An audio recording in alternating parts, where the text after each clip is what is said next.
Hi, everyone. It's now almost 4 p.m. on Tuesday evening.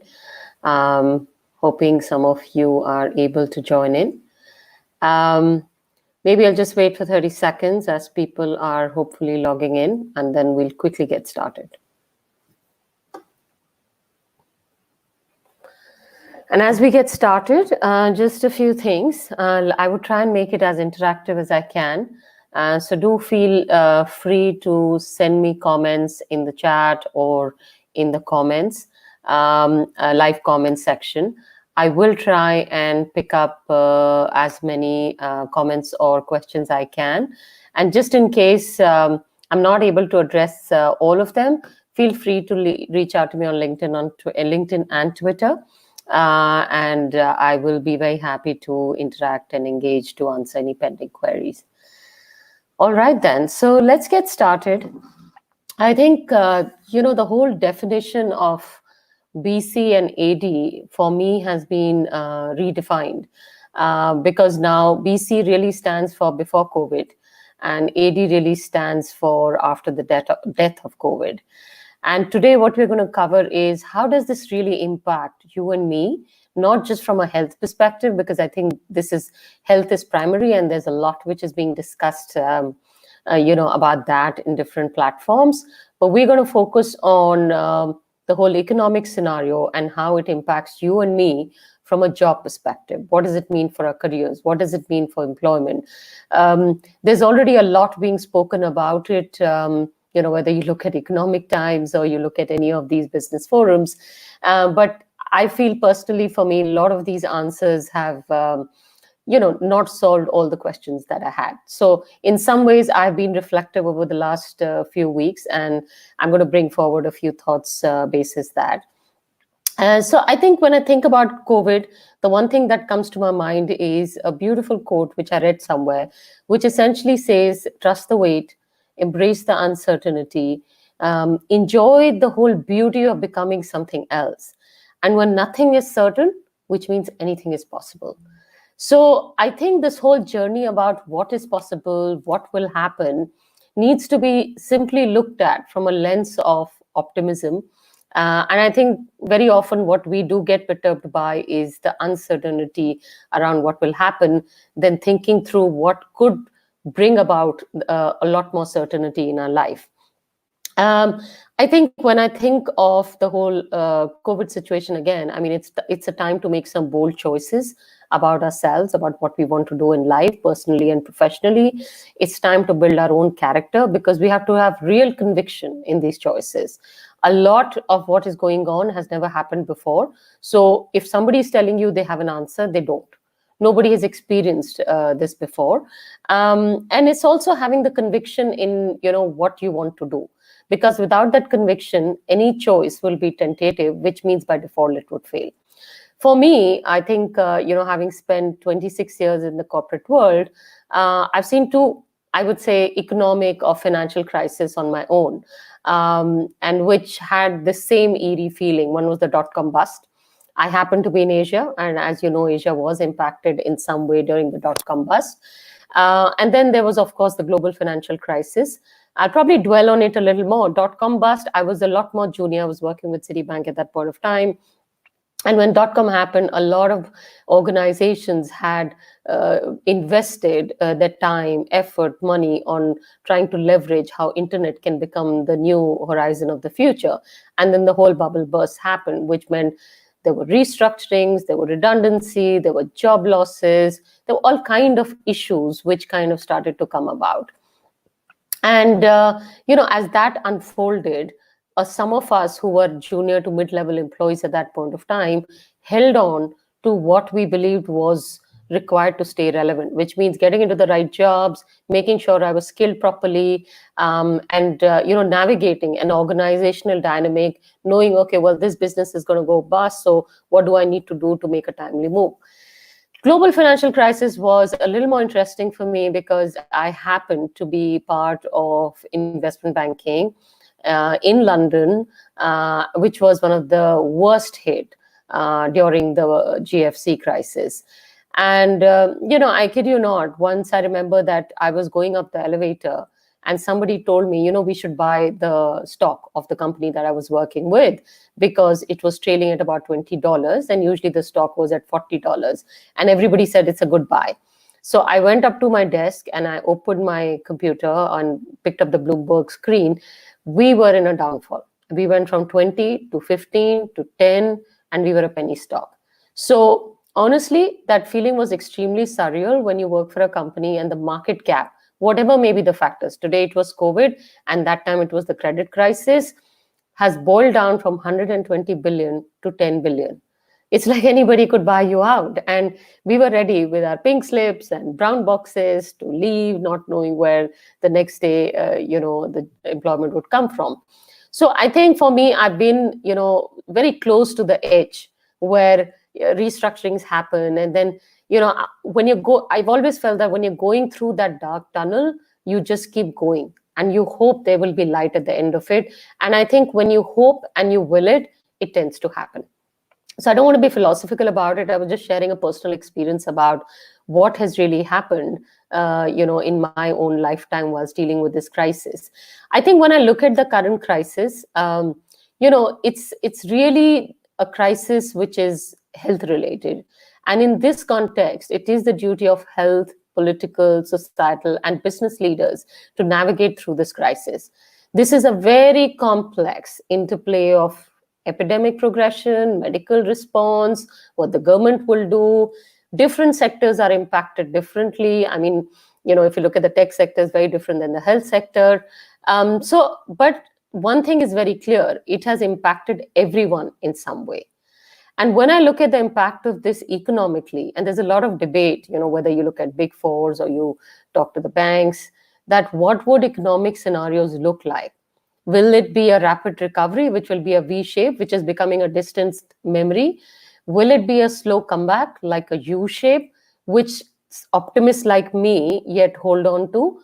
Or would it be protracted challenge, which is becoming more and more of a reality scenario, which is more L-shaped? So the question is it V, is it U, is it L? And it will also depend, I think, what the shape of economic scenario would be, will also depend on which geography has taken swift actions. So, India, for one, I do believe we took a very swift action. It's been painful, but it was the right thing to do. So you would hope, because of the trouble that we've gone through and we've contained or flattened the curve, the recovery will be faster. Having said that, and I speak or share my experience on some of the boards that I sit on, business impact is severely impacted because of the demand shocks or the consumer confidence or the shutdowns or the supply chain disruptions that all of them are facing. And consumer behaviors have changed dramatically. Whether you look at the travel sector, hospitality sector, people want to save money right now because they don't know what it will be required for. So all discretionary spend has been put on hold. I mean, you are fortunate to be in an insurance industry. I'm assuming that a lot of people who logged in are from, are associated in some ways with Future Generali. So it's a fortunate place to be in. But a lot of other sectors are, really reinventing themselves. The sectors like healthcare, food, or household have seen limited impact, but retail or fashion are completely out of sync. If you look at in this scenario, what will be the response of business leaders? I think they'll have to respond very differently because a lot of them don't know what will be next. So it's a trial and error about what will work. How do they plan the demand curves? How do they plan the cost-effective scenario, and so forth, so on. Now, the reason why I have gone from a bit of a macro to a bit of a micro is because this will start to gradually impact what we do in the organization as far as jobs, employee retention, employee engagement, on all of the good things are concerned. And that's the bit which will impact you and I. If you look at some of the forecasts which are coming in from India, and I read some time back that, IMF predicted that India will grow only by 1.9%. Well, that's better than a lot of other Western markets which are contracting. But Goldman Sachs report says we will be flat. Now, the implication it has for workplaces is that we will have to contain the cost. If there is no revenue growth, there is no profitability growth. And hence, organizations may shrink to sustain themselves. How does this translate into what is likely to happen is, my prediction is that in a quarter three or quarter four, we would see more restructurings in the market, unfortunately, but it's kind of coming because just the cost economic ratios won't work out. We've seen the Supreme Court judgment for now, which mandates that most employers have to pay full wages and not terminate employees. Nobody is right now going into any restructuring. But the reality is that the financial coffers will dry up. And so the predictive scenario, if you look at most of the reports, are saying quarter four is when the market will shrink in terms of jobs. It is inevitable. It is coming. And, it will all depend on which product in your industry, which role in your industry is aligned to what the future or next normal looks like. I'm not a researcher, but I'm just crystal gazing with you. The new normal certainly means that we will have more remote working from home, which means real estate and commercial estates will be heavily hit. We've seen an announcement from TCS, their CEO, who said, I don't need more than 25% of my workforce back. Now that's a 350,000 organization. So that'll have implications. What is the downstream implications? If employees are not in office, you don't need a whole lot of infrastructure to support employees, or you need a different way of managing those employees. So how's that going to happen? The way you organize your work, whether you do part remotely, part in office, will have to be reorganized. So what's going to happen in the future is these dynamics will play into some of the jobs which exist today, which will become, by the nature of the jobs, will become redundant. And for a minute, I'm going to separate jobs and I am going to separate employees or individuals.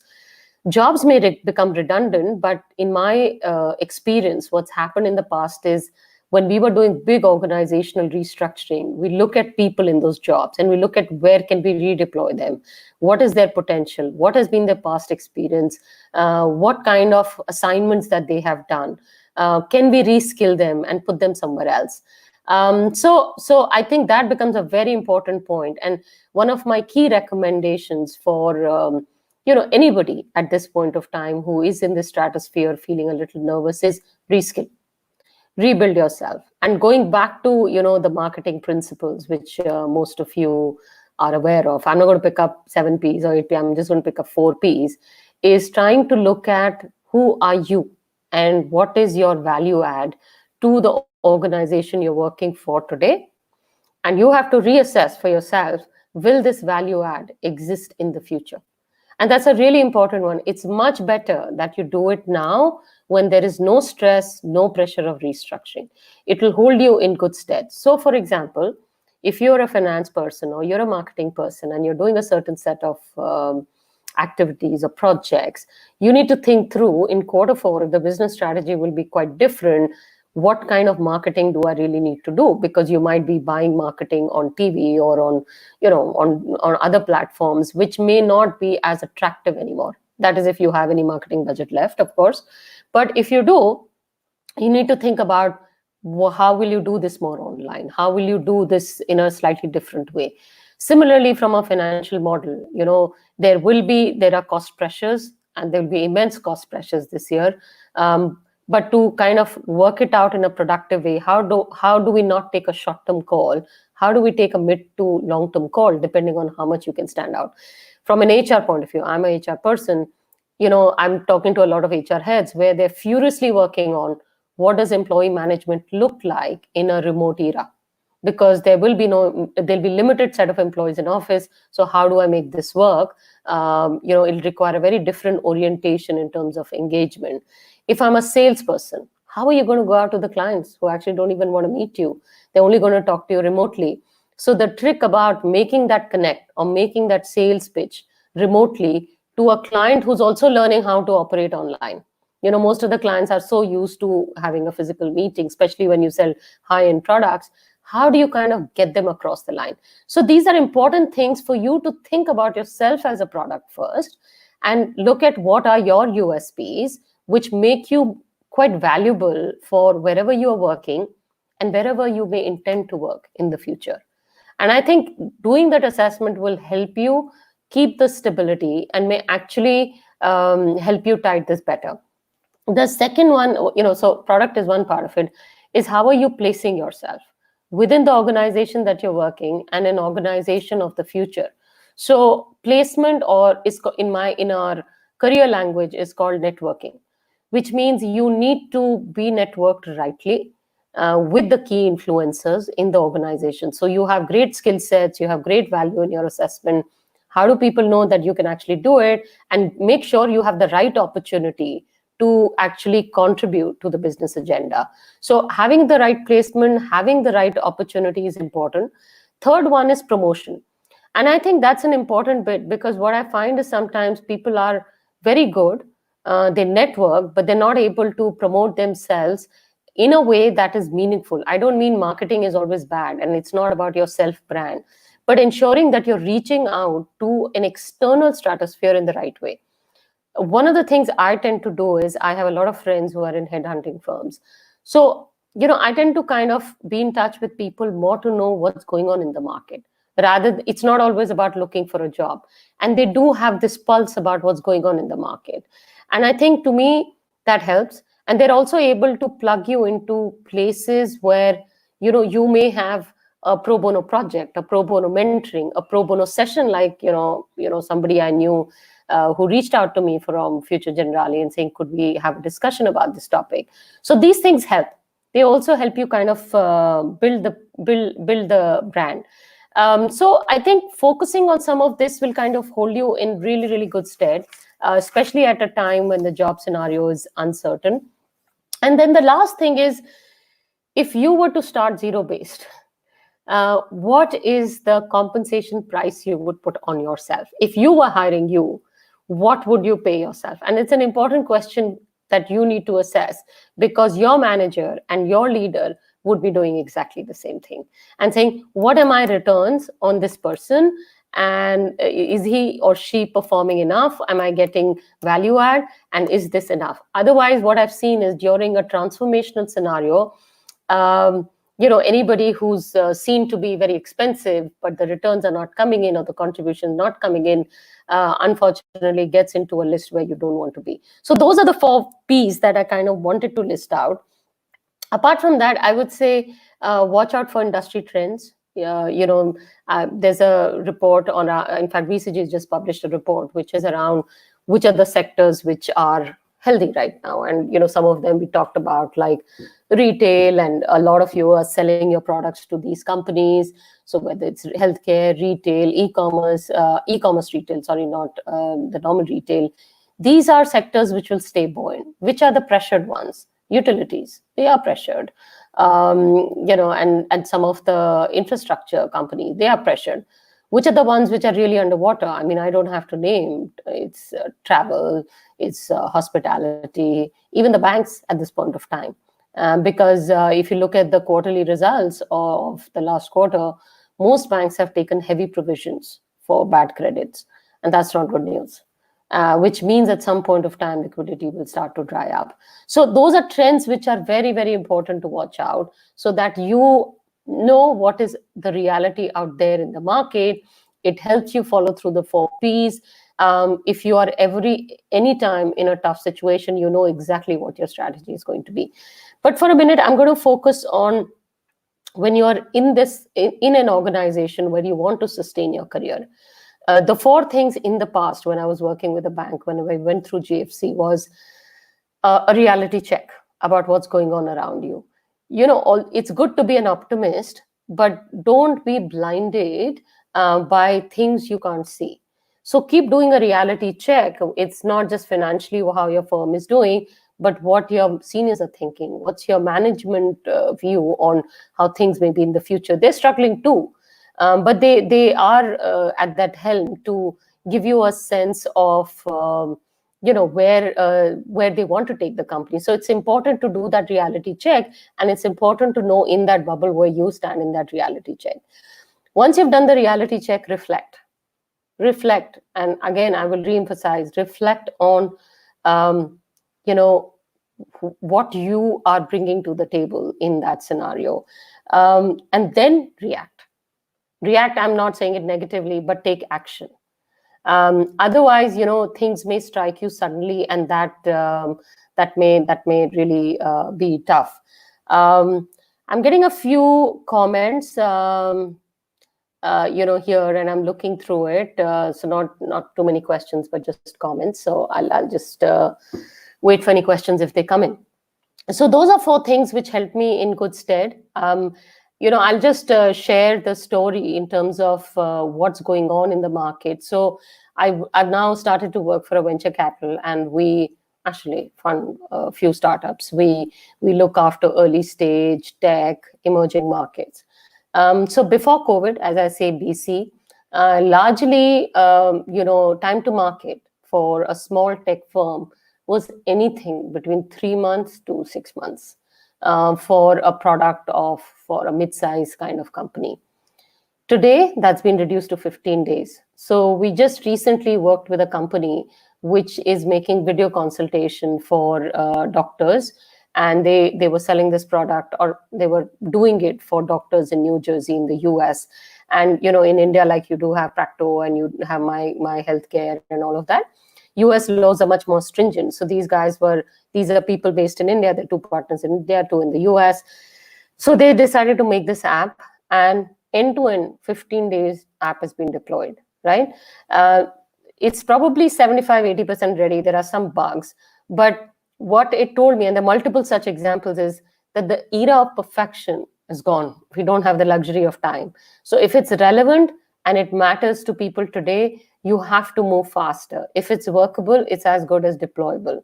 Time to market, nobody right now in the stratosphere talks about few months. Everybody talks about days and weeks in the way things are working. So when I'm doing a reality check and I'm applying those 4 hours to myself as I'm talking to you, I'm saying, okay, can we move this fast? We have to be agile. We have to accelerate. We have to adapt to the new realities. How do we do this? And what do I need more of? And second is, every time we get a new proposal to fund, we reflect in terms of what our core strategy is. Does it really fit into that? And there have been times where we've had to actually modify our strategy over weeks and days to make sure that we stay relevant as an investor. We haven't reacted, but we've acted to many of the demands or proposals that we are getting. And then we've tried to reach out to a lot of small entrepreneurs who are probably struggling right now. So there are a couple of questions, and I'm going to pick up questions as we go along. So keep shooting them in, just trying to make this a little more interactive. What about the insurance scenario? This is from Amit Vig. What about the insurance scenario? Though I think it is an opportunity for us. Insurance, if Amit, you mean by the product, absolutely it's an opportunity, because people realize, especially if it's life, people realize the ephemeral substance of life, and India particularly has been underinsured for a while. So I think the market is there. The question is the focus that you can get from the clients right now. So it's certainly an opportunity for the sector. There's another question from Kanan which says, how do we upgrade ourselves in the current scenario? Look, I think it's a really good question, and there are various ways to do it. One is, there's a lot which is going on around online learning. So for example, when I got into a VC, I was not so familiar with technology, and so I kind of enrolled into these Ivy League courses, which are free right now. They're really not free. For those of you who haven't logged in, let me tell you, edX will tell you it's free for 4 weeks and then you have to pay. But nevertheless, I've enrolled into one. I've enrolled into, we've recently launched Women in Technology, which is one of our big platforms to ensure that during COVID, the focus on a women agenda does not fall off, specifically with technology. So we're offering a lot of free courses there. So I've enrolled into those. So there is online learning, and there's plenty of content available. So that's one way to do it. The second, which I highly encourage, Kanan, is reach out to smaller firms. They have plenty of projects going around. There is no better learning than doing a project or contributing to it, even if it is unpaid, because that's the best learning you can have. You're actually doing and learning at the same time. It's really worked for some of us who are in this firm, and I would highly encourage you. And if you need, then I can send you links of multiple firms who would be looking for pro bono project help as well. So those are two things which I would certainly recommend in current scenario. And given it's all virtual, you can do it from anywhere. So nobody's really wanting to, nobody wants to see you physically because they can't, but it's absolutely good to do virtual. There's another question here which says, hi, what do you think the future requirements of the field sales manager pertaining to B2B business? Would there be demand crisis? Well, Ash, I think field sales manager, it's a bit of a wait and watch game. I do believe, I've been talking to a few retail companies like, some of the big FMCGs, which you all might be working with, like a Levers or a Nestle. And the jobs will remain. It's not that they will eliminate, because there is a consumer need which exists, and that consumer needs to be fulfilled. So, the distribution need will remain. But I think they will get reshaped in the way you kind of interact with clients or B2B or distributors. In context like services, whether it's banks or insurance, it will go more online. When you're talking about a physical product, let's look at auto industry. I mean, it's a mess out there right now. Zero sales, right? Nobody wants to go to showrooms. So I think we'll have to think very innovatively, because I'm not sure how much of the virtual experience can happen. There's a really funny incident which comes to my mind about blended learning and pertaining to sales, and how much of training and sales can happen online and offline. So the biggest consumer for VR training is actually the aviation industry. It's the pilots, because pilots cannot get trained in live planes. So they do aviation and then they start to get trained on the planes. But imagine if you had a pilot who'd only done a VR training, or, had only a VR experience of the plane, no passengers would be really comfortable beyond a point flying that aircraft. So similarly, there will be things which will have to be done physically, and that will then have a downstream impact on what field sales managers would look like. So I don't see those jobs eliminating. I see them reducing. And will there be a demand crisis? Don't know, but there will be demand stress, is the way I would put it. Amit, I will share the link. There is one question which has come to me from LinkedIn. I'm going to pick up that. Does insurance industry survive after COVID-19? From Jenel. I would think so. I mean, life, oh, absolutely. So I think actually, one of the things which COVID is treating us or teaching us is the value of survival, is the value of life. I mean, I have 2 children, and God forbid, if something happens to me, I want them to be protected. And I'll tell you what, it can't be more real than today. So I think it's put everything in perspective. So it will not survive. I think if positioned rightly, it should thrive. Which industries are good to build career in light of COVID?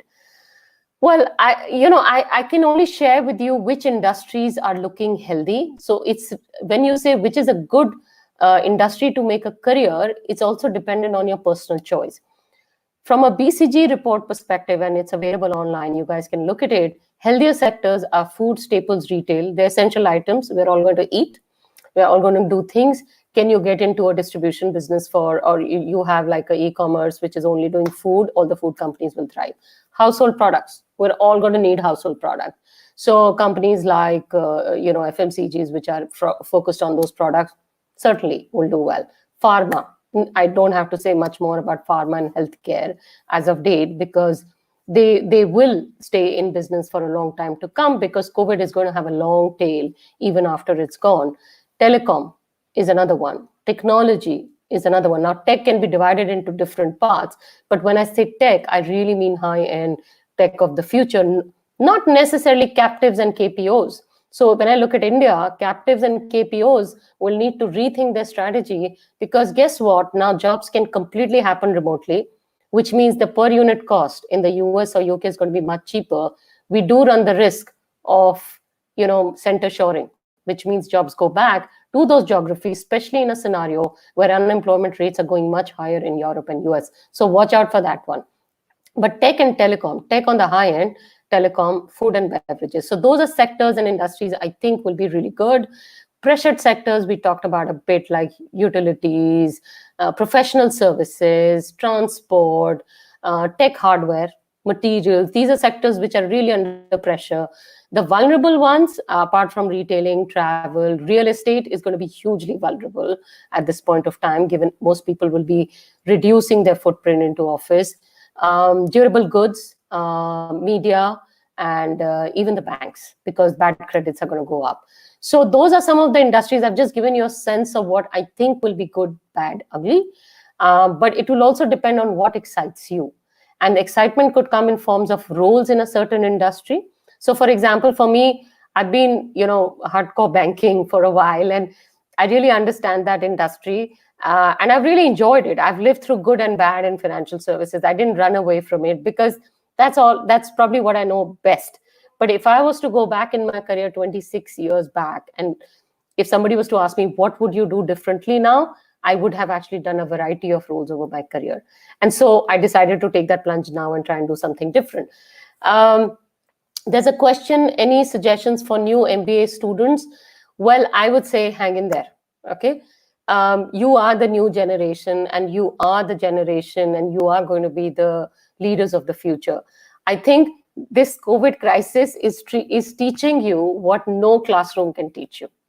If you are passing out this year, I would say take something which will build your skill set. So, I was talking to some students in Platsha, and my advice to them was work for cash-rich startups, okay? Because they are not under any bureaucracy right now. They're being really creative, like 15 days go to market. Will not happen in big companies because you have procedures.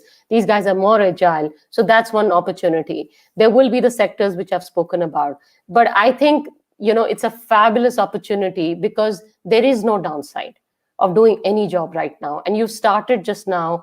And I think this crisis will actually teach you so much more that you will really be able to navigate any other crisis in the future. But make sure you make those choices rightly. Very often we go after the big brands, and they're good. I mean, I work for 3 big brands and I've learned so much. But at this point of time, I would say take the opportunity where you think there is huge amount of learning and you can go and create something really quickly and have the satisfaction of doing it. On the live chat, there are a couple of more questions. So I am just going to start to pick them up. Okay, there's one question I've heard from one of my colleagues that financial sector will not recruit any further for 1.5 years. Will this really happen? No, Kaustubh, that won't happen. As I talk today, I mean, I can only talk from the experience of the platform that we're leading. You all are welcome to see womenintechnology.in. We have live mandates which are running from the banks. Remember, banks also have recasted themselves as fintech of the future, right? So they are all kind of out there, especially the big banks, because for them, this is the time to hire great talent. Lower price, great talent. I have the muscle to carry an excess workforce. So they will hire. But the question is, which jobs will they hire for? So will they hire a lot of retail bankers? Maybe not. Will they hire investment specialists? Maybe yes, because the market is so volatile. So somebody who has a real nose to understand which way the markets will go will be in demand. Will they hire in the corporate side? Will they hire traders? Absolutely. Because if you look at the bank's balance sheets of the big banks in India or overseas, large amount of their top line or profits have come in from the markets business, because markets business thrive on volatility. Will they hire a lot of M&A advisors? Maybe, maybe not. Because in a crisis time, a lot of companies start to come together, and that does require M&A expertise. Will they hire operations and technology? I do believe they will hire technology. I think they will resize operations, especially if it is simply operational process, which they are doing as a part of offshoring. So I don't believe the banks will not hire. And as I talk to you, the 2 banks, I know 2 big global MNC banks in India, which are hiring. It might be muted, not like yesterday when the numbers were like 100, 200. They may have reduced to 50 or 60, but we do have 50 or 60. So that's the good news. There's another question here for marketing activity on ground to go digital lead generation, how to make it up in the future. I think one is digital lead generation just requires different platforms. And there are some which work really well, but exploring different ways of reaching out to your clients through different platforms would be important. And so I would encourage that. How to make it up in the future? I would say future is actually going to get more digital. So the more focus you, especially when you're talking about marketing for retail kind of clients, that would be the focus. This is not to say newspaper, print, or TV will go out of out of fashion, but digital will lead the way on this one, purely because consumers, that scooter rickshaw guy now is on digital. Your low and middle class people, they're on digital, not just for TikTok, but they're buying things, they're doing e-commerce. I have staff in office, or I have staff at home who are all on digital right now, because that's the way to survive. So just bringing that back to your question, Vivian, I don't know exactly lead generation for which product, but I would bet heavily on digital, and that comes more as a VC than simply as HR. Moving in, there is another question which is around will data science job be in boon after COVID? Oh, absolutely, Krishna. I'll tell you what, I think, for one of our companies, we've been looking at data science engineers. We have, actually scouted for people. We just don't have the talent. And data science, actually, even before COVID, talent was actually very, very dry in the market. So these are some of the talent skill sets which will thrive. I do believe, I will take it a step further, given that there's so much happening remotely, and so long as we can handle data privacy laws across different geographies, you may have a lot of data science analytics kind of work, boundaryless, happening from anywhere. And so when I was talking about BPO, KPO, my point was, if it's operational work, there is a high likelihood developed markets will take it back to center. Because even if it is little money and their so-called then local population is willing to work for that much, they will take it back. There'll be political pressures around it. But talent like data science is not so easily available. So I do see spikes in people who have skill sets in data science, biotech, AI, ML. It's never enough for the industry. There's a question from Ash, which is, as the companies are really focusing on the cost, what do you think about the marketing activities, especially digital marketing activities for a company? So yeah, Ash, unfortunately, the companies are hugely focusing on the cost. There are a couple of things when we as selfish companies focus on cost. What do we start with? We first start with saying, travel band kar do, wo to band ho gaya. Then we say, acha, any conferences should be shut down. That is also being shut down. Then we look at marketing spend. And if we are little more midterm to long-term focus, we'll say, no, don't cut it down fully. Okay, but cut down what we don't need. There has to be some basic stuff for a product, whether we do it online or offline. But sensible companies will trim the budget, but not eliminate it. But there are 3 of our company boards that I'm sitting where there's a lot of pressure to eliminate marketing budget. It's almost like 6 mahine ke baad dekhenge. If we are yet in business, then we'll figure out if this needs to be, done. So I think marketing is going to be a tricky one. But in one place where you will get money is going to be digital marketing. 2 reasons. One, it's slightly cheaper. It's certainly cheaper to go and do a media buyout somewhere. And it's much faster, and my consumers are online. So if I were a marketing professional and I can convince the CEO that actually my return on this investment is much more at this point of time, I'm more likely to get that approved than otherwise. So I do believe digital marketing spend should stay. Even for some of our projects, that's one budget we are not eliminating at all. Because if you eliminate everything, how are we going to reach out to our clients? I mean, it's a very, very short-term view. Having said that, CEOs are very, very stressed right now. So everything is on the scanner, and everything is under the scanner with the lens saying, what is my return on investment? So justify that, and the likelihood is this should go through. The next question is, do you feel people will start buying more financial products now due to pandemic? Shaz, I don't know. I think they will start to buy. I would like to believe that they would buy insurance because, of what I said earlier, that suddenly that reality dawns in saying, this could happen to me. And so if this happens to me, what happens to my family? What happens to my children? What happens to my parents? So people are going to focus on insurance for sure. But frankly, with what's happened in the mutual fund market recently with Franklin and all of that, which am I going to buy mutual funds in a hurry? I think the consumer confidence, is a little low right now. I have friends and family who almost believe that there'll be no mutual funds going bust. So I think it's a tricky market for mutual funds, and we have to be a bit watchful. Credit card, not really. Spendy nahi hai, to credit card ka kya karenge abhi? Most of the credit card companies are putting in all the deals, but I'm not shopping. So there's nothing on credit card.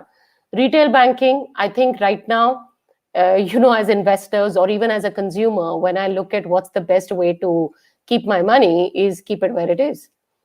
Because their risk appetite is very, very low right now, and cash is king. So I do believe, right now from a retail perspective, financial products is going to be muted, right? There are things like gold bonds and all which are selling because why? Because people perceive it as safe. Honestly, when I saw there was a news article which says gold may go to 82,000 rupees per tola.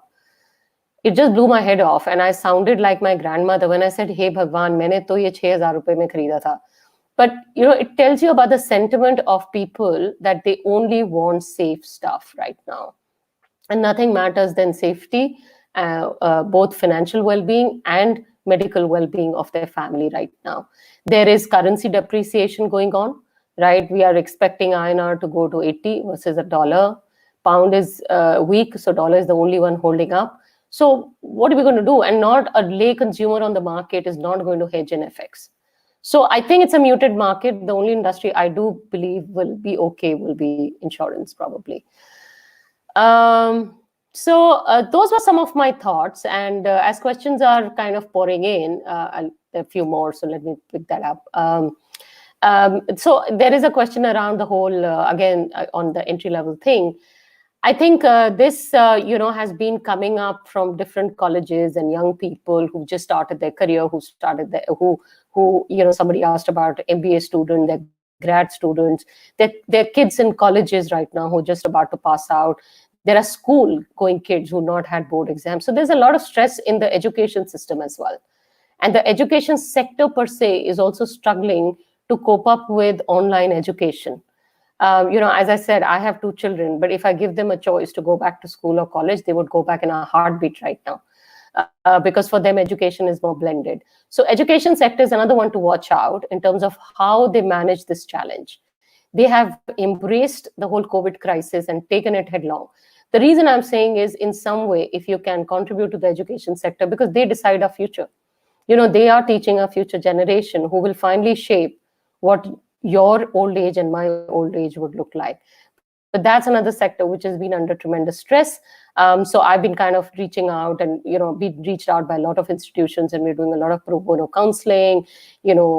As I said, contribution, value add is far more important. Money is important, and it will come. If you're good, the right job will find you. You don't have to find the right job. So I think, in life, life never gets easier. You get stronger as you face multiple challenges.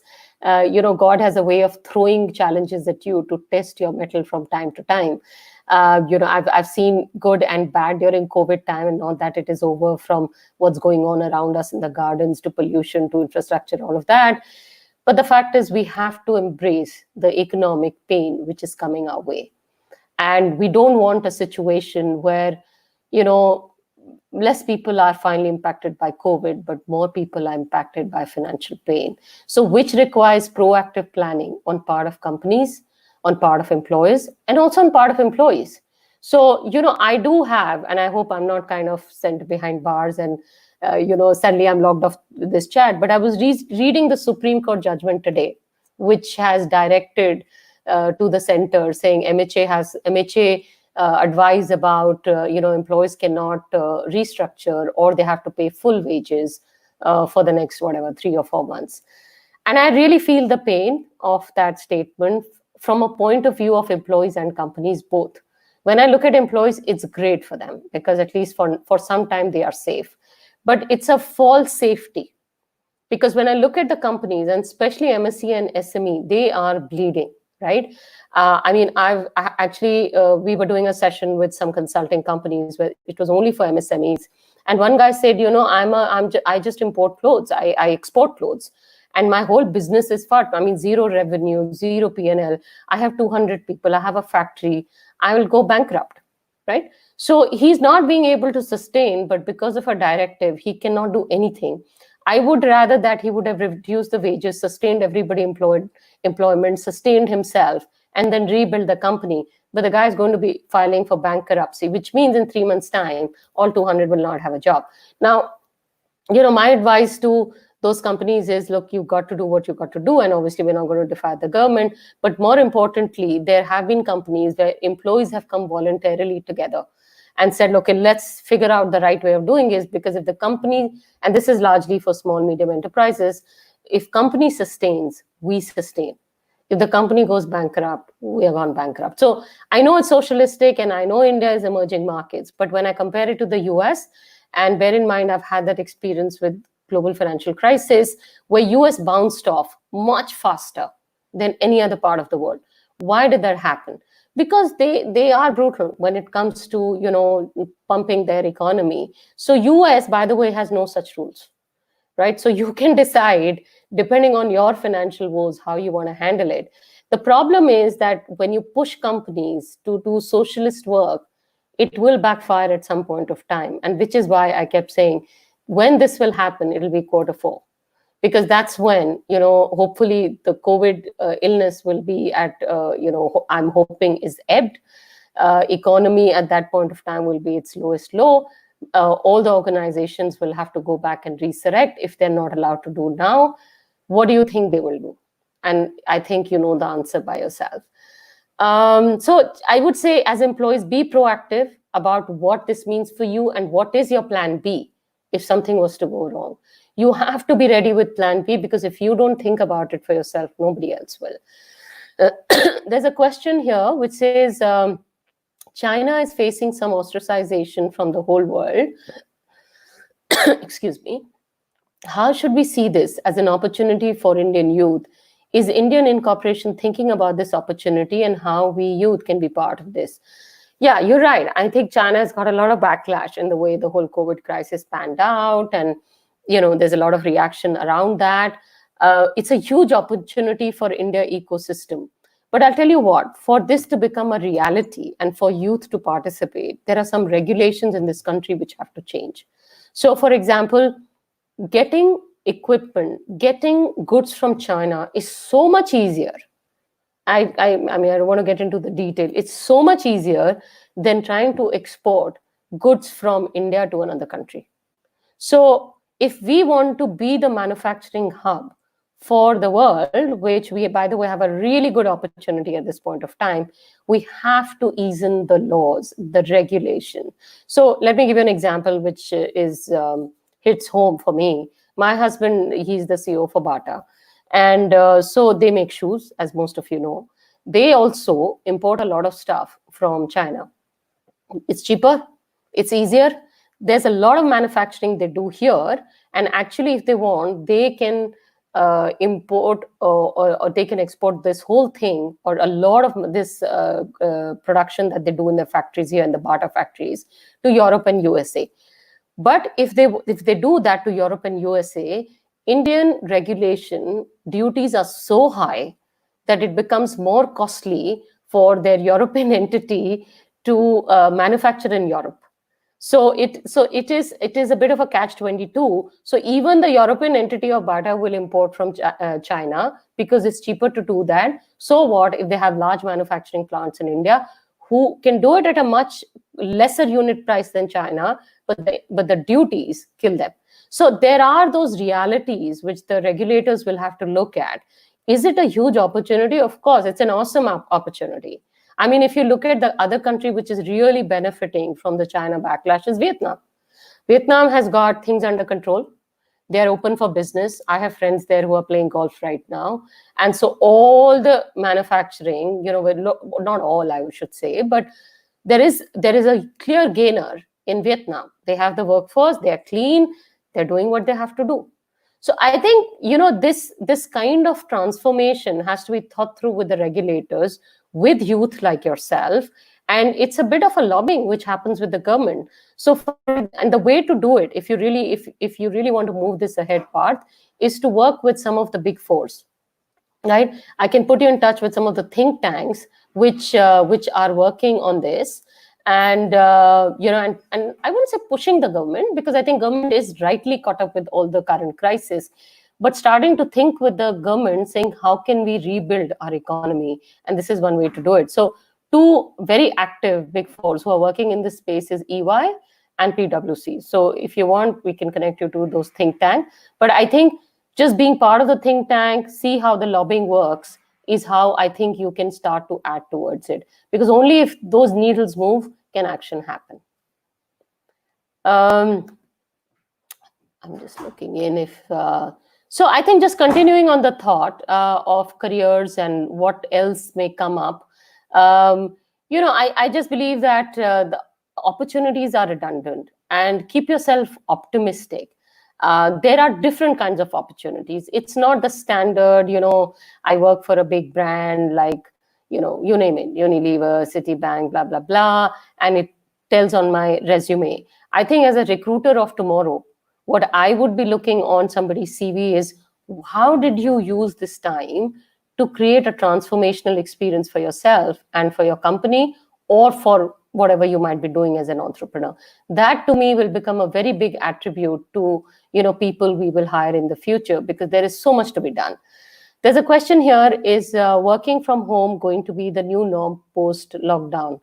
Yes, Neha, I think working from home, pre-COVID, working from home in India was perceived with a bit of skepticism, both by, I would say, by the employer and also by the employee. So I have been privy to where I had teams working from home, but the work ethics which go in with working from home were not always practiced, which is why a lot of employees used to be cynical about employees working from home. But I do believe, I think the COVID crisis has put everything in perspective. So employees, like most employees I know, in their little teams will have a huddle every day in the morning. They'll have a huddle every day in the evening. So the work ethics and the discipline from working from home have changed. There are actually some of my team members or peers or colleagues have said, we work much harder actually now working from home than we ever have. So working from home will be the new normal, but it's difficult to predict right now what percentage of time or people will work from home. But it's certainly going to be more than what we have seen in the past. So SK Maidal says, hi. Anu Bhandari's question is, post-COVID-19, workplace will be transformed. What do you think will be the new skill set requirement at the job place? So Anu, it depends on which workplace as well. But if it's a generic question, I think we would look for people who are adaptable to different kind of roles, not necessarily bound by a boundary of a role. So, for example, willing to throw them in different areas, and are willing to learn and contribute very quickly, who are agile in their pace. The pace is going to change dramatically, and how fast we move. So, you won't have enough, you won't be moving with the old pace. So I think agility of learning and agility of moving will be important. And who can help the organization accelerate? To me, those are the attributes. I wouldn't say skill set. If you want to focus just on the skill set, I think one's core learning, which I would highly recommend to those of you, is get yourself abreast with new technologies. I would say it's a basic level knowledge you must have. And this is a good time to acquire it, because what we do in the future will have that underpinning. And, as I said, as we work with smaller entrepreneurs, we see that is very, very handy. So whether you're an insurance company, you're in a bank, you will have to think innovatively. You will have to think scale, which would imply that the platform you will use should be something which, you should be fully familiar with to recommend to your employer. Nabarun Basu's question is, what are the industries would face the hit due to crisis, and how can they bounce back when things get better? Industries I've kind of talked about. I've talked about, the retail, as in the malls, which we all love to go to, media, cinemas, anything which is crowded, which has a lot of human interface, travel, all these industries are going to be hit, and they will be hit for a while. The prediction is that they won't bounce back for at least 2 years. And for example, airline, right? So one of the questions I was asking somebody who works for airline, he's the CEO of one of the travel companies, is they will only be able to fly at 30 or 40% capacity, okay, because of the social distancing norms. So the travel will have a different meaning now with the fuel prices where they are. And some, if they get some bailout, they will be able to sustain. So I think it needs a more concerted plan. Every day in the news you see, yesterday Air France and KLM have reached out to the government for a bailout. Somebody is reaching out saying we have only 3 months cash to sustain. So I do believe government will have to sustain them at some point of time, but they will, sooner or later they are going to be given very strict norms of what travel is. So travel will come into play. Will they bounce back? Bounce back will take a little longer. The aviation industry, think about the planes, which I know a CEO of a part of Airbus. Their planes are lying in the hangar, nobody's picking them up. These are expensive goods. So I don't have real answers, but I would give hospitality, travel, malls at least 2 years. The rents will take a beating in the malls. The retail is getting more and more online. The stores will become multi-stores. So the ways of doing business and sales are certainly going to change on the industrial front. Next question from Abhishek is, what are the possible organizational cultural changes you see post-pandemic? I see a lot more engagement and less hierarchy, because I think COVID is a big leveler. If you think about it, it didn't worry about any privilege, rich, poor, sabko ho gaya, right? So it just transcended boundaries of all kinds. It's been a very, very humbling experience. It didn't matter whether you are in China, India, or America, everybody's suffering. So I think it is a humbling experience, and what humbling experience do is they reduce bureaucracy and hierarchy. And so your traditional organization design of I'm a senior leader and you're a junior person will change, and you will see hopefully those behavioral change manifesting, because remotely working means there's high dependency on our engagement and connect. So collaboration will be a big one for organizations to make that work. And I see that not collaboration in the way it was done in the past where we talk about tools. I'm talking about real connects. It's having the touch points, being respectful, having a very clear demarcation about what do you do, what do I do, how do we make this work together. So collaboration, connect, how do we connect, stay connected given what we have just gone through, and we will come out of this big pandemic. And the third one, I would say compassion towards each other. All of us are fighting a battle in some way. So let's be patient, because, as I talk to you, I have 3 friends in Spain. Each one has lost a family member. These are my friends from my previous organization. And it's very humbling, right? So, I can sit here in India and saying numbers are less, but those guys have been hit so hard. And I'm not going to go through their stories, but it is quite hard hitting home. So there's a lot of compassion which is needed in terms of, so collaboration, connect, compassion should be part of cultural changes, which you will see come about. Hi, Harshad.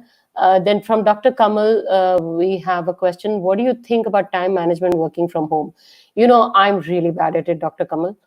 So when I'm working from home, I have 2 children. One is 21-year-old daughter who's just returned from the US before the shutters came down. And I have a 16-year-old son. So what I've done is, given that, we don't have right now any help or anything coming, I have beautifully divided work amongst the 4 of us, including my husband. So, whether it's domestic chores or professional work, we do our own stuff, but domestic is divided amongst all of us. I think I'm not a great one on time management. I will confess it's a development need. But I think you do need to do it. And I tend to do it through my Outlook. So I tend to put things in Outlook, like, for example, in the morning, I know some of you may laugh about it, but if I have to call my mother, I actually put it in my Outlook, because in the day-to-day humdrum of things, I may actually forget to check on the well-being of my parents who are very old. If I have to cook a meal and it's my turn to cook a meal, I have to put it because I otherwise might forget. So I kind of use simple Outlook tool for time management. It is very important because for most of us, we identify so closely with our work that it will tend to overtake anything else. And life is about balance. And as it is, we are working hard. Let's do it in the right way. Our family deserves more time and attention from us as well. So let's balance that out. I'm not saying balance is 50-50. You have to decide what is the right balance for you. But I'm just giving you what I do. But I think it's very, very important to make sure you're distributing your time rightly and not getting hogged off on one dimension, be it work or be it home. Then we have a question, one second, which is from Sarvesh Natkani. Can you please suggest some tips for freshers graduating from MBA colleges? Sarvesh, I already covered that, saying keep open-minded about the entrepreneurial opportunities. There are organizations which are hiring. It's not good, but it's not a complete write-off. Organizations do need a pipeline. And for big organization, what tends to happen is they will hire a batch. It might be smaller because they have to keep a pipeline going. Otherwise, a generation of MBAs will be missing. And that's not a good thing to happen. But at this point of time, go for jobs which value add, which develop your skill, SME, MSME, top tier corporates. And there are plenty available. It's not that the market is absolutely dry. Just have realistic expectations about compensation right now. And I'm quite certain you'll find the right opportunity. Ankush Bhanot, what should the government and also the private players and individuals do to take advantage of anti-China world is going through? Sure, there is a big opportunity. Yeah, I think, Ankush, we talked about it in response to another question where I did say, ease in the regulation. If you want to be the manufacturing hub, we yet need to ease regulation of import and export. That is the biggest hurdle right now for people to get stuff out of India. And if we can lobby, and which, as I said, some of the big fours are already doing, and they open up, without getting too worried about what it does to mom and pop shop, we have a great opportunity there. I think it has to be balanced. I'm not saying we open it fully, but there is a lot of regulatory work to be done on the customs, the fees, the surcharges, which are on import and exports. Dr. Kamal, many of employees don't have same facility like separate place, connection, etc. How should they manage working from home? So, Dr. Kamal Gautam, I assume if you're talking about people who are staying with other people, who may not have bandwidths. Couple of things which I would say is, even if you don't have separate places, most people have a machine or an iPad or a machine which could be simpler machine. So long as they have a machine, they could probably work in one part of that room. So I'm not sure what the separate place bit is. On connections and networks, there is an NGO we are working with, which works with government schools. Poor kids, they don't have phones. So online education is, by the way, for the privileged. What about those government school children? We're not just talking about employees who have no phones, who don't have laptops, who don't have a geo connection to study. So there is a lot of work going on right now to uplift that segment as well. So there are plenty of schemes right now which some of the telco companies are running with, where anybody who's kind of having connection problems and dongles are being provided. And one of the companies which is pretty active in the space is Jio. So again, I think, how should they manage working from home? Connectivity can be provided. All you need is a machine. If you're staying in a joint family with lots of people around you, I think you have to agree a certain way of operating with your family. So if I was staying in a one bedroom and I had like 5 people, I would probably, chart out my time in a balcony or, in a corner or, maybe, in just one side of a common area if I'm allowed to be there. It's a tough one. I can't answer that very clearly, but that's probably something I would do. And I do apologize because I don't think I've probably answered that as clearly as I would have liked to. Jyoti Kumar asks that, what are your thoughts about freelance work? Will companies engage more freelancers to reduce costs? Jyoti, yes and no. I think right now one of the cost-cutting measures has been reduce consultants. As I'm hearing from the companies, but I think as we go into the future, my sense is that trend is going to change, because they'll say, "Look, I don't need anybody in office. I only need people for a period of time." And Indian companies are coming off that age, so I would say it's not as good right now, because if you're not a core freelancer, return on investment, then companies are taking a really hard look on in the context of their cost scenario. But I do believe I see an increasing trend in the freelancers. So for example, again, I'll go to some practical example for the companies that we are funding. They will largely work with freelancers. They don't want to have overheads of permanent employees. They would rather have freelancers for 6 months and then renew the contract if need be. In a way, it is also less obligatory. So the SME will be very, very open to this model. I think the top tier corporates or MNCs will watch out, but I think the trend is very encouraging. So you should see more positive traction on that one. Then there is it the right time to invest in trading? I really don't know, Yogesh. I think I'm not an investment counselor, but I think I would just exercise caution. When it comes to some individuals' money, I'm very, very conservative. The markets are so volatile right now that it's very difficult to look into any crystal ball and gaze. I would probably say stay safe with debt bonds. Put in government bonds, gold bonds, debt bonds. Those would be my recommendations, but I'm not a trader. But I would say exercise caution for sure. What about internship in a firm for an MBA graduate? Anu, plenty out there, plenty. And, I keep getting these Facebook requests where people say, oh, certain companies have withdrawn their internship. Let me give you a practical example. So I felt really bad. I'm from XLRI. So, some companies withdrew their internships. So I actually offered 4 internships in our startup companies. Nobody turned up. And these are paid internships. So there are plenty out there. And I suspect they didn't turn up because they got a good offer somewhere else. And that's okay. I didn't take that personally. But there are plenty of internships, so long as you're willing to do the right kind of work. So I don't think internships are easier to get right now than permanent jobs. Ruchi asks, I'm a MCA, left my job when conceived. What would be the best option for me, as I have to look after my baby? I'm thinking to join as a school teacher, but confused as I have 0. Ruchi, there is no right or wrong option, right? I think you have to, in the new world, actually, there will be so much of remote working and flex from home that unless schooling is your first love or first choice, I would encourage you to explore much more. You are a MCA, right? And, we have very few women who are MCAs. So I was just mentioning, we have just launched this big platform called Women in Tech, technology.in. Have a look at that. There are about 7 jobs which can let you work from home. So use your education wisely. But if you yet intend to go to school and to teach, that's fine. I mean, do an online course right now and acquire some learning before you get back to school. It's like doing any other new job which you have no experience or no learning of. But the fact that you're an MCA gives me a sense that you have reasonable amount of education to acquire skill sets of teaching, and you certainly will do a really good job of it. There's a question around, can we expect recession again in finance industry? I don't know. Look, we're going into a recessionary market anyways, as we know, right? Everything is looking held up, prices are down. Will it be only in the finance industry? No.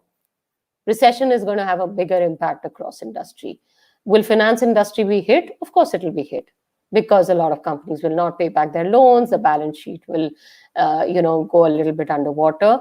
But when we talk about recession, which is on the back of COVID, it is much larger than the financial industry. And every industry is bracing about how to deal with it. As I said, I've gone through classification of which are the sectors which will hold good, which will not. But so long as they're able to deal with it rightly, who knows, we might be able to beat the recessionary impact, and let's keep our fingers crossed on that one. Abhishek's question is, how are life insurance companies planning to adopt to this new normal? Do you think customers will be more receptive towards telecom, meetings, video conferences, the sales required to deal with it? Well, if your question is new normal in terms of selling, I'm reasonable. I mean, all companies, not just insurance, are now getting into telecoms or videos, right? I mean, those of you, somebody asked me a question about trading. So if you want to buy Zoom stock, that's the one you should buy. And now, not after the security breaches. But I think that's going to be the order of the day, because people will be scared to meet people in person. And I think the sales skills will be important from a point of view is, how do you sell things online? We haven't done this like hugely. So if some of you remember, there are those TV programs where they show you products, and then there's this happy person who will come and say, look, I tried this and it's good. You have to start thinking creatively, because those guys are yet selling, because they sell through TV, and then you can punch in a number, make a call. There are delivery companies which are yet delivering. There is the Amazons and there is the Flipkart. So I think that's the retail side of it. I got carried away a bit. But I think telecom meetings, video conferencing, the sales force will have to equip themselves with a new way of selling, because Salesforce will be needed. It will be the new way of what the consumer wants, and you will have to be guided with that. So I think I'm reasonably confident, companies like Future Generali, and, I know some of their seniors very well, especially the CEO, they're very, very future looking in a real way, true to the company name. And they would be thinking through some of these future strategies, because that's what your consumer behavior is going to be. Somebody's asked a daughter question, Yogesh, in giving 10 exam. Too early, Yogesh. I don't think you need to worry about your daughter. She's doing 10th. In 2 years, by the time she passes out, we hope the world will be a much better place. So I wouldn't think you need to worry about it right now. I would say focus on her exam and make sure she does well, in current times. How feasible, this from Sonam Singh, how feasible would it be to go for higher studies abroad or in India? How effective are online courses? How feasible? I think it'll be very feasible, because for two reasons. One is the classes are empty right now. Second is, the courses abroad are very expensive for foreign students. So it is a source of revenue for foreign universities. So getting admissions right now in foreign universities would be easier. In US, Trump has put a stop to some of the immigration visas, but I think visas related to students or learning will not be that impacted. How effective are online courses? Actually, from my experience, the online courses are very, very effective.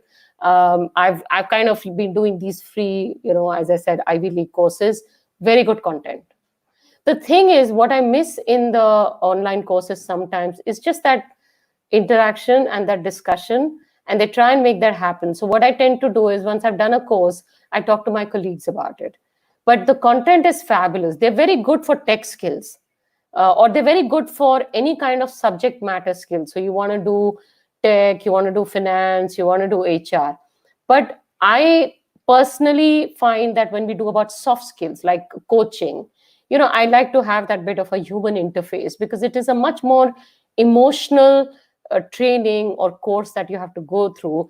And I believe that right now we do not have machines or AI to the level that they have been able to interpret the human mind. They're not as smart. But for technical skills on any subject matter, online courses are very good. It is like reading a book in a little more interactive way. So go for it. And studies abroad will actually be a little easier in the coming year.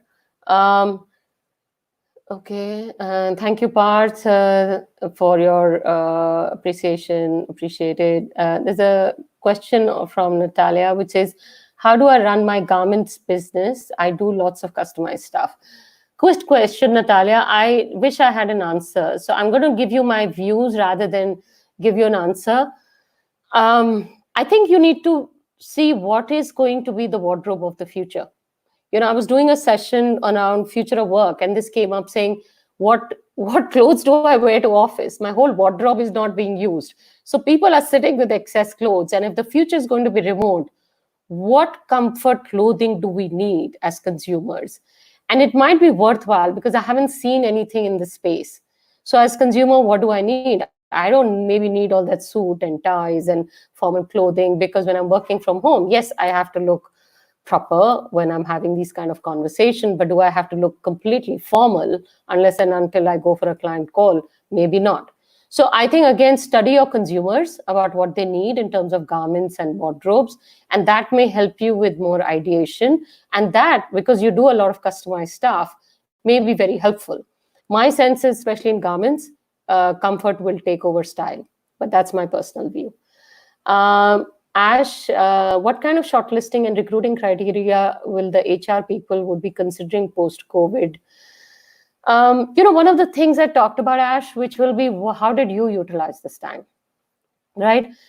Just doing what you are doing will not be good enough. So, for example, do some social work. There are a lot of people hungry out there. Do some, good for the larger cause. So I would encourage that. I would look at people who stepped out of their boundary at this point of time to see how they could help the society at large. And even in their current jobs, what did they do different, which made a real meaningful change for their organization? So those are the questions I would ask you if I was in the panel, depending on what you are doing. So if you are a marketing person, I'll say, okay, well, what did you change, right? And if you are able to give me an answer that actually, yes, we were under pressure on the budget, but this is how I handled the discussion, and this is how I was able to sustain the budget, that will be a fab, asset. And I'm sure that'll be very positive for the panel. So it will depend on how you handle it. But I think some of the questions would relate to problem solving, right? How do you take problem solving? And also, what is your future orientation, where the world is unknown to most of us, right? But you've got to have a view about what future may hold, and that view cannot be a feeling. It has to be grounded in data. So keep close to research, which is coming out. I do that because I don't always have the answer, but I read a lot of papers. And some of these papers are, were good 2 weeks back, and you'll be surprised what one big four has presented. The second big four will, will give a contrarian view. So it's a good tic-tac to see, and it helps you shape your thinking. So have a grounded view. When I say future orientation, your view about the future, and hence, what is your recommendation to solve a problem of the future? So those will be things we will be looking at. It won't be simply a leadership competency model. I think that will be secondary. Do you think, Sachin asks, do you think hiring online will increase instead of face-to-face interviews? Yes, Sachin, I do believe that will happen. I do believe that conversations like this will become part of the way we do hiring. So long as I can see you, I can experience you. And by the way, online hiring was happening pre-COVID also. But I think the frequency of this will increase dramatically. And by the way, because I can have you virtually based in any part of the world, work will be offline, work will be virtual, and hiring will be virtual as well. So I do feel that there'll be an uptick on that one. Ria Kalra, I'm into decoration and event planning. Since we have used Max Chinese products and for events, I needed sponsors. I feel both sectors are badly hit. Do you think it will recover, and in how much time? Oh, well, event planning has certainly been hit really, really badly because of just the nature of the events, which is lots of people coming together, which is obviously not going to be in the future. So I think one of the things which people are doing now is doing online events. I have friends who are doing that, online conferences. So start thinking about what an online event looks like. And not everybody has an expertise in organizing an online event, Ria. At best, most people think, kind of organizing an online event is going to house party and inviting friends for drinks to do it virtually. But maybe there are ways to do online events which we haven't even thought of. How do you make sure that I look differently in an online event, the surroundings look differently in an online event? So I think you have to start thinking creatively, and you have to start thinking of virtual events rather than physical events. If the market comes back, will it come back? I think it will come back, but it will take a little longer than some of the other products. And when it comes back, it will be sparse. But I do believe, why I say it will come back is because as humans, we are social. If you read Homo sapiens, we love to spend time with each other. There is no substitute for having that drink with my friend in my favorite cafe. So whatever I may do online, it doesn't substitute that. So I do believe, if I had a choice to do an online party versus offline, certainly offline. Okay, because If you look at event planning, people can dress up, they can chit chat, they can have their drink. There's that sense of physical sensation, which is very, very important. So I do feel strongly it will recover, but I also believe it will be a blend of online and physical event planning. So those are things you might want to consider from a short-term perspective as well. Kaustub's question is, in this time period, I want to do a project on sales and marketing, pursuing PGDVM on this domain. So where will I get as well as for? So Kaustub, happy to help. I can connect you to a few people. If you ping me on LinkedIn, would be happy to connect you to a couple of people who may be willing to explore that with you. So hopefully I have kind of picked up most of the question. Ashish, I am going to call on you. I am sorry, I am just over by 15 minutes, but I'm going to call in Ashish, who is the anchor and really the force behind these sessions. But before that, I wanted to thank you all for being a lovely audience. I think this has been really interactive. You've pushed me to think on beyond my own boundaries on a lot of questions that you've put to me. As I said, if somebody's question hasn't been answered or you have any lead-up questions, feel free to reach out to me on LinkedIn and Twitter. I'm pretty active and I'll be happy to interact there. So Ashish, over to you.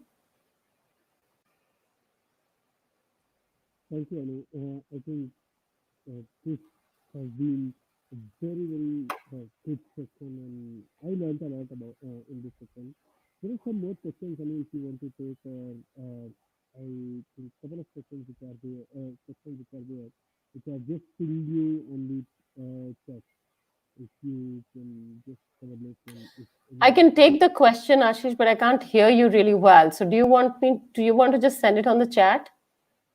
Yeah, I have sent you those questions on the private chat. If you see that, just click on. Yeah, so I've taken a question from Jenel, Dhananjay, and Monali. I've taken those 3 questions from the chat. You did not get any questions after that? No. Okay, so I will read them out. So Meenakshi Sen Gupta has asked, do you think working from home will become a reality for a section of white collar workers? Do you think that could help more women to enter the workforce? So, we already answered saying working from home will be a reality. I think there will be a balance. Popularly, I've started saying for as far as women are concerned, it's sometimes women working from home or women from home, whichever way we want to put it. But that will be a reality. But all I want to emphasize and re-emphasize is that working from home is working from home. And those are things which require a lot of planning, discipline, and ethics. But this is going to be for extended period of time for white collar, and in some cases even for blue collar. Actually, I'm not talking about manufacturing plants, but for service industries where you don't need to always have a physical places. There will be places where blue collar will have to be in office, like banks or branches, and where there is a regulatory need, or there are factories which are running. But it's very much the reality. Where I see the industry going is having maybe, every industry is a little cautious, but largely I think the pendulum will be somewhere in between, where till yesterday we had 10% or less than 10% employees working from home. It's certainly going to swell up to 30, 35 and probably come to 50 or 60 over the next 2 to 3 years. The point is that employers have also found that working from home can actually work. And I think that has encouraged them, saying, actually, we can take a punt. It makes business case for them, because if they have more productive employees at home, they have less real estate cost. So they are looking at it also from that point of view, which is why I believe this is very sustainable. I think, Anu, I just scrolled through all the questions, and I think we have already covered most of them. Okay. Thanks a bunch for taking out time and giving us the guidance. I think everybody would have been benefited a lot from this guidance, and this just for everybody's notice that this video will remain on our social channels. So whether it is YouTube, Facebook, Twitter, and LinkedIn. So if anybody has joined late or you want to refer back, please use the video. Yeah. Thank you, Anu. So Final word. one little point is that working from home has its perils. As you saw, two of my kids just pinged by and pinged in.